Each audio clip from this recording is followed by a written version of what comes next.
In this lesson, we'll take a look at adding effectors to our cloner objects to manipulate those objects. So there's no way that we can kind of grab each one of these and move it around. If we wanted to maybe make an animation of these falling down in a certain way, you can see there's still only 4 of those objects, 1 of each kind, and they're inside this cloner. So the cloner is creating all of this. But there are ways that we can manipulate the clones and have them do certain things. So transform in certain ways, move into position, rotate, scale up and down, things like that. Let's take a look at a simple way to do that. Now, if we go ahead and select the cloner, you can see at the end of this, there is a section for effectors, and right now it's empty. So this is where we would want to put any effectors that we want to have affect this. So we're going to start by just creating an effector. We're going to go to MoGraph effector, and let's create just a plain effector. So basic effector. Now we want to have this effector fall off because we're going to be moving this around, and so it kind of tells Cinema 4D that we want to only use the effector within a certain bounds. So we'll change the shape from infinite, and let's create a box. So we can increase the size of the box, and I want to make the size kind of roughly the size of our kind of grid here. And so I'll just use the handles, and you can see that's changing the size of the effector. You can see there's an area of fall off within this kind of red area where we can kind of increase that. So I want to make it something like this initially. Now we kind of want to decide what we want to do within this effector. So let's make sure that it's assigned to the cloner. We'll grab the effector and just drag it into the cloner. And then we'll select the plane effector and we'll go into parameter. And these are the parameters that are going to change here. Right now it's set to 100 centimeters. So it's moving it 100 centimeters in the Y direction. And you can see I can sort of increase that, set it up to 1,000. And now you can see as I move this effector, it's actually moving those up. And then as it flows through it, it's moving them back down. Okay, so let's increase this size a little bit more. So it kind of completely encompasses this. Make it a bit thicker as well. Maybe. I grab the line there. There we go. So kind of put it completely inside of here. And let's set this value a little bit higher. So maybe about, let's see what that value is, about 50,000.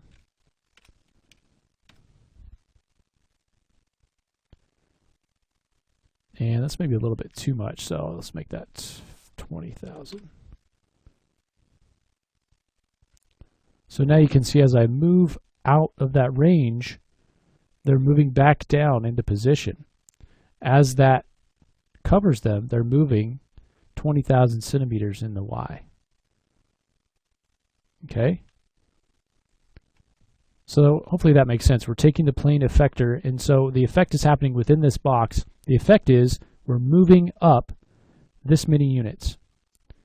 As that effector leaves where the objects are, you can see it falls off within that area of fall off. Those objects are moving back down into their original position. Okay, now you can see because this is a straight line across the bottom, they're moving in completely straight lines. So what happens if we want to randomize this a little bit? Let's go ahead and add another effector. So we can take our cloner, and if we have our cloner selected and we add our effector, it should automatically get added into this box. We shouldn't have to drag it in. So let's grab a random effector. So now we have the plane effector and the random effector. We'll go into the random effector, and this is going to randomize different elements of the position, the scale, the rotation. So let's assume that we want them all to still be the same size. So we won't touch the scale, and let's assume that we want the rotation to remain the same. We can come in here now and randomize just the position. So right now it's kind of a range here, 50 centimeters in the X, Y, and Z. So we're getting some randomization front to back. You can see that. Let's say we don't want that. We can zero that Z out and they'll all stay lined up. But if we want to randomize the position of the X a little bit more, we could do that. But the main thing that I want to randomize is the up and down position. And so we can come in here and randomize that so that the position along each row is sort of up and down. Let's go to the fall off and let's create another box fall off. Okay, I'm going to turn off the plane effector for now, and I want to make the random effector fall off about the same as the plane effector. So I'll go ahead and drag this up until it kind of encompasses the grid there, just like we did with the random, or the plane effector rather. Kind of bring that out. Let's take our fall off out a little bit. Okay, so something like that. And you can see if I move this out, they sort of straighten up, and if I move it back down, they randomize themselves a little bit more.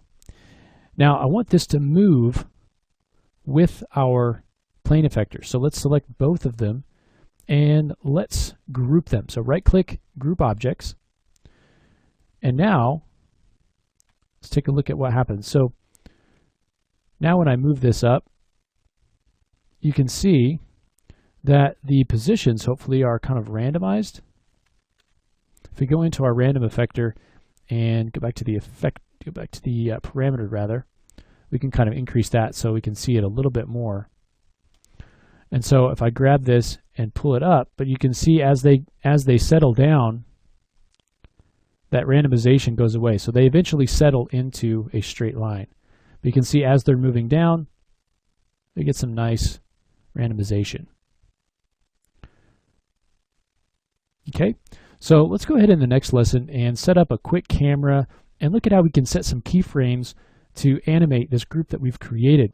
And then we'll continue on by adding some of these little aliens flowing along a spline. So we'll take a look at those things coming up next.